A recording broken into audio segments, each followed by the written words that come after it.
want to thank your supervisor for bringing you here and making sure that you come to Sacramento to see what we're doing up here in terms of those of us who are elected officials who come from all over the state. I'm really pleased to be here with Mr. Kansen Chu, who is an amazing member, but his wife is more amazing than he is. That's for sure. I love her. But it's good to have him here as a colleague and a friend.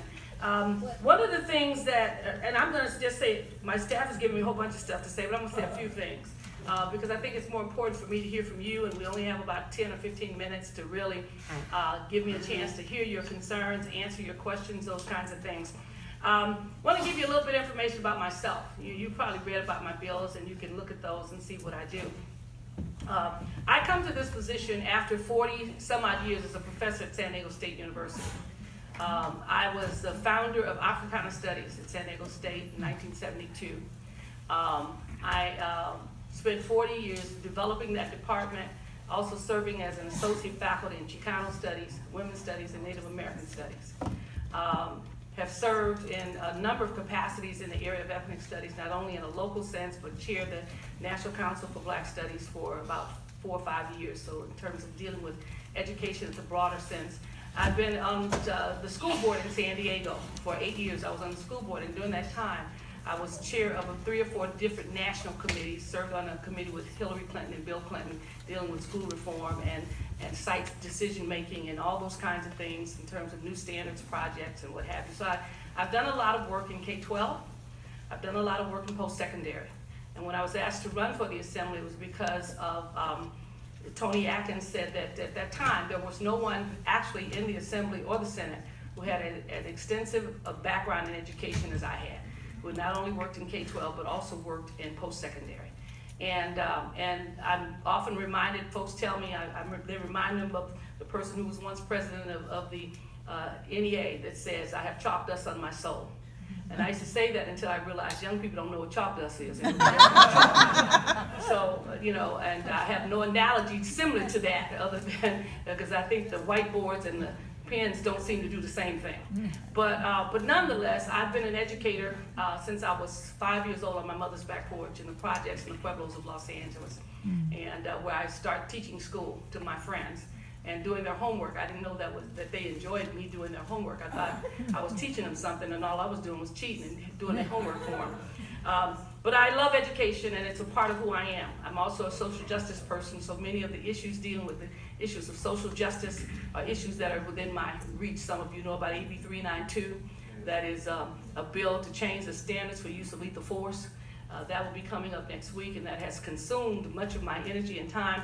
But I'm also the author of AB 953, which is the first mandated racially profiling bill in the nation that makes all of our officers report who they're stopping and why in order to stop racial profiling in the nation. So I've done a number of things that deal with social justice, educational issues.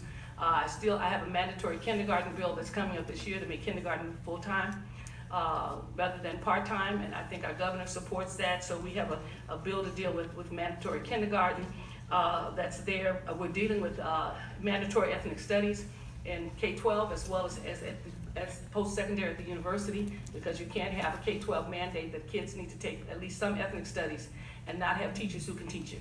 So you've got to have the trainers at the top as well as his kids at the bottom. We believe very strongly that California is a diverse state, and our young people need to have that information. All the years I taught ethnic studies at San Diego State, my students after the first semester always felt that they had been cheated their K-12 life, that they didn't know about these things, they didn't know this information, and I didn't either when I went to UCLA as an undergraduate. So it is important that we update our education and curriculum, maintaining and supporting a diverse state like California. So those are some of the things I'm working on right now. I don't know how many bills, I can't even begin to tell you, about 20 bills that are kind of in queue right now that we're working to get out of the House.